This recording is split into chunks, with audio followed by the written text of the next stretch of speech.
देखो, पिछले वीडियो में हमने देखा था शिक्षक पात्रता परीक्षा जो था उसका सिलेबस हमने देखा हुआ था। तो इसमें मैं आपको शिक्षक पद के लिए, ठीक है, मतलब वर्ग 2 और वर्ग 3 के लिए जो सिलेबस है वो भी मैं आपको बताता हूँ। तो वो कोई ज़्यादा डिफरेंट नहीं है, सेम यही सिलेबस है, बस क्वेश्चन थोड़ा सा अलग रहता है। ठीक है, तो देखो इसका मैं आपको सिलेबस दिखाता हूँ और दोनों को मैच करके बताता हूँ कि दोनों में क्या क्या है। ठीक है, तो ये गणित और विज्ञान। तो इसका जो पहला भाग है सेम वही है, ठीक है, बाल विकास से रिलेटेड वाला। दूसरा पार्ट देखते हैं।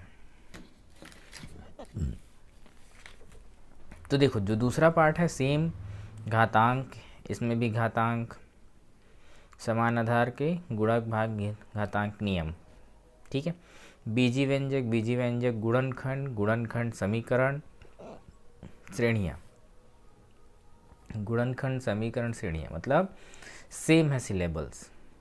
ठीक है, तो इसका मतलब ये है कि देखो इसका भी ब्याज अनुपात प्रतिशत समय दूरी, ब्याज अनुपात प्रतिशत समय दूरी, ये वाला पोर्शन हमारा पूरा कंप्लीट है, ये भी कंप्लीट है। तो इसका मतलब क्या हुआ कि ये नहीं है कि सिर्फ अपन जो शिक्षक पात्रता के लिए जो सिलेबस देख रहे हैं वो हमारा शिक्षक भर्ती में काम नहीं आएगा, ऐसा बिल्कुल नहीं है। तो सेम वही सिलेबस है, तो अपने को शिक्षक भर्ती में भी यही सेम सिलेबस है, दोनों काम आएंगे। क्वेश्चन थोड़ा से डिफरेंट हो सकते हैं लेकिन जो बेसिक है वो सेम टू सेम है, पूरा का पूरा देख सकते हैं। ठीक है,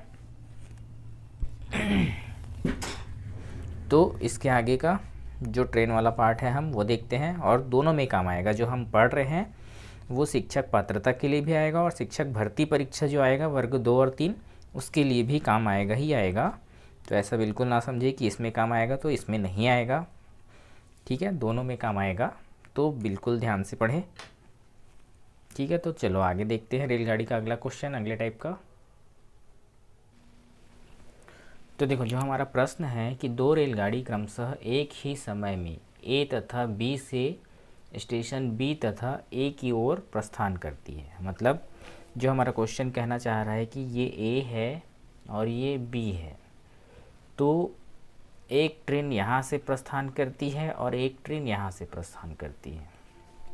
मतलब एक ए से बी की ओर जा रही है और दूसरी बी से ए की ओर आ रही है। ठीक है, दोनों रेलगाड़ी आपस में मिलने के बाद, मतलब अब दोनों रेलगाड़ी मान लो ये दोनों के बीच का डिस्टेंस, दोनों यहाँ पे मिले, ठीक है, यहाँ पे ए और बी दोनों एक दूसरे से मिले, मिलने के बाद गंतव्य स्थान तक पहुँचने में क्रमशः समय, मतलब यहाँ से मिलने के बाद, जैसे बी यहाँ से यहाँ तक पहुँचा, ए से मिला, मिलने के बाद ये यहाँ से यहाँ तक पहुँचने में जो समय लिया है वो 9 घंटे का लिया है तथा। ठीक है, तो इसी तरह से जो दूसरा है ए यहाँ से यहाँ तक मिलने के बाद यहाँ से यहाँ तक पहुँचने में जो है वो 4 घंटे का समय लिया है। ठीक है,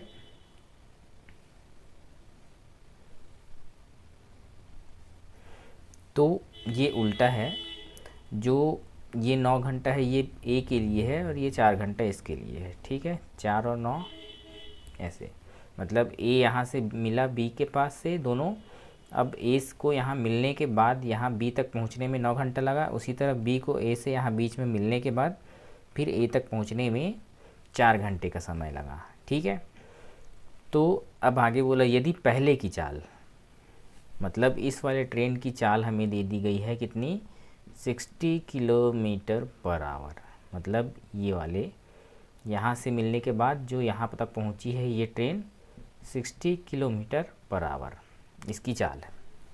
तो दूसरे रेलगाड़ी की चाल ज्ञात करें।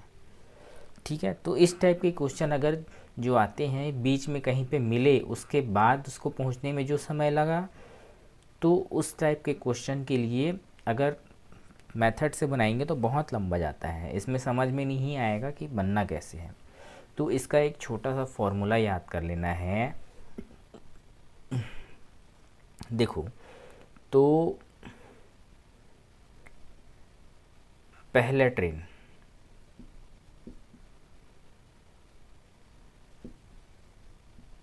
पहले ट्रेन को जो पहुंचने में समय लगा बटे दूसरे ट्रेन को पहुंचने में जो समय लगा, दोनों का अनुपात समय बराबर यहाँ पे दूसरे ट्रेन की चाल बटे पहले ट्रेन की चाल के अनुपात का स्क्वायर। तो ये फॉर्मूला होता है, ठीक है। तो इसको मैं इस तरह से भी लिख दूं, T1 divided by T2 is equal to S2 divided by S1 का होल स्क्वायर। ये होता है इसका सीधा सीधा शॉर्टकट फॉर्मूला, ठीक है। तो T1 क्या है, ये वाला 9 बटे 4 दूसरे ट्रेन का समय बराबर, अब दूसरे ट्रेन का स्पीड हमें नहीं पता, S2 डिवाइडेड बाई S1 क्या है 60 किलोमीटर पर आवर का होल स्क्वायर, ठीक है। तो अब अगर स्क्वायर को मैं यहाँ से हटाऊँ तो ये क्या हो जाएगा, अंडर रूट पे हो जाएगा, इसको इधर पलट देते हैं, ठीक है। तो ये क्या हो जाएगा, 3 तिया 9 होता है, 2 दूनी 4, तो अंडर रूट हमारा हट गया, is equal to S2 divided by 60, ठीक है। तो अब ये इसको पक्षांतर कर देते हैं इधर, तो ये हो जाएगा 3 multiply 60 divided by 2 is equal to S2। तो 2 से इसको काट देते हैं, 2 तिया 6, 2 शून्यम शून्य, कितने बार में हो जाएगा, 30 तिया 90। तो S2 हमारा कितना निकल गया, 90 किलोमीटर पर आवर, ठीक है। तो इस तरह से ये सिंपल से तरीका, ये वाला फॉर्मूला याद रखना है बस इस टाइप के क्वेश्चन के लिए, ठीक है। T1 by T2 is equal to S2 by S1 का होल स्क्वायर, ठीक है। समय के अनुपात में चाल के अनुपात को उल्टा करके लिखना है और उसका स्क्वायर करना है, या समय का अनुपात अंडर रूट कर देना है, ठीक है। या इसको फॉर्मूला को ऐसे भी लिख सकते हैं, under root T1 divided by T2 is equal to S2 divided by S1। तो कभी भी इस टाइप का क्वेश्चन आए जो बीच में मिले एक दूसरे से, उसके बाद उसको अपने स्थान पर पहुंचने में जो समय लगे, तो उस टाइप का जो क्वेश्चन हो तो उसको इस तरह से ही बनाना है, ठीक है। चलो दूसरा क्वेश्चन देखते हैं।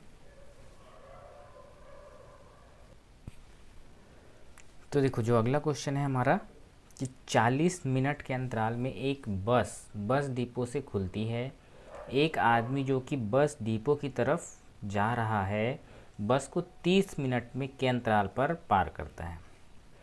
यदि आदमी की चाल 20 किलोमीटर पर आवर हो तो बस की चाल ज्ञात करें, ठीक है। तो देखो एक ये बस स्टैंड है,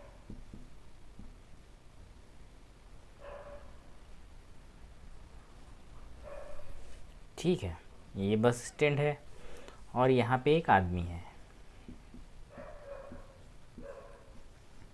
तो ये आदमी क्या है, बस स्टैंड की तरफ चल रहा है और यहाँ से जो बस निकल रही है वो क्या है, इस आदमी की तरफ चल रहा है, ठीक है। तो यहाँ पे ये दोनों का डिस्टेंस क्या होगा, तो हम क्या दिया है 40 मिनट का अंतराल। अगर मान लो ये आदमी यहाँ पे खड़ा है और ये बस यहाँ से निकल रही है और यहाँ तक पहुँचने में इसको 40 मिनट का समय लगता है, तो हम क्या कह सकते हैं कि यहाँ से यहाँ तक की जो दूरी है वो 40 मिनट की दूरी है, 40 मिनट की दूरी, ठीक है। अब देखें क्या हो रहा है, बस को 30 मिनट के अंतराल पर पार करता है, ठीक है। तो मान लेते हैं कि बस जो है वो 30 मिनट की दूरी तय करती है,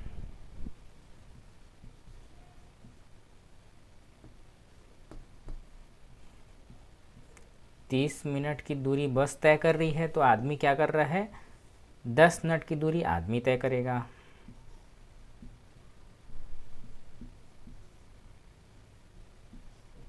ठीक है, तो हम इसको अब 40 मिनट की दूरी ले रहे हैं ना, समय नहीं। ठीक है, तो यहाँ पे दूरी का अनुपात क्या हो जाएगा, दूरी का अनुपात, तो ये 30 मिनट की दूरी और इधर 10 मिनट की दूरी। ठीक है, तो देखो हमारा चाल बराबर क्या होता है, दूरी बटी समय। ठीक है, अगर मान लो समय हमारा कांस्टेंट है, तो जो चाल है वो दूरी के क्या हो जाएगा, समानुपाती। तो इसका मतलब जितनी हमारी दूरी है सेम वो चाल हो जाएगी। तो यहाँ पे अनुपात का अगर मैं काट दूँ तो 3:1। तो अब चाल का अनुपात क्या हो जाएगा, 3:1। ठीक है, यहाँ से तो ये वाला कॉन्सेप्ट हमने जब चाल समय दूरी पढ़ी थी तब उस समय ये अच्छे से हमने क्लियर किया हुआ था। तो अगर ये कैसे बनता है इस टाइप के सवाल, तो आप वो चाल समय दूरी वाला जो सेक्शन है, वीडियो है, वो अच्छे से देख लें, तो वहाँ पे ये समझ में आ जाएगा। ठीक है, तो अब देखो हमें यहाँ पे इस आदमी की चाल दी हुई है कितनी, 20 किलोमीटर पर आवर, जो किसके बराबर है, इस 1 के बराबर है। आदमी की चाल यहाँ पे ये 1 निकली, तो 1 इकाई बराबर हमारा क्या हो जा रहा है, 20 किलोमीटर पर आवर। तो इस बस की चाल कितनी है, 3, तो 3 इकाई बराबर क्या हो जाएगा, 3 × 20, तो यहाँ पे हो जाएगा 60 किलोमीटर पर आवर। ठीक है, तो यहाँ पे बस की चाल हमें कितनी मिल गई, 60 किलोमीटर पर आवर, जो कि हमसे यही पूछा गया है कि बस की चाल कितनी है, सीधे सीधे। ठीक है, तो अगर अपने को ये तरीका पता है तो अपने को ये सब कुछ बनाने की ज़रूरत नहीं है, डायरेक्ट हम क्वेश्चन देखते साथ सीधा सीधा इस तरह से अनुपात निकाल के उसको हल कर देते, तो ये 1 मिनट से कम समय पे भी ये बन जाता। ठीक है, तो ये चाल समय दूरी वाला जो कॉन्सेप्ट है ये बहुत अच्छा कॉन्सेप्ट है, इसको अच्छे से सीख लोगे ना तो हर जगह, बहुत सारे जगहों पे ये काम आता है। ठीक है।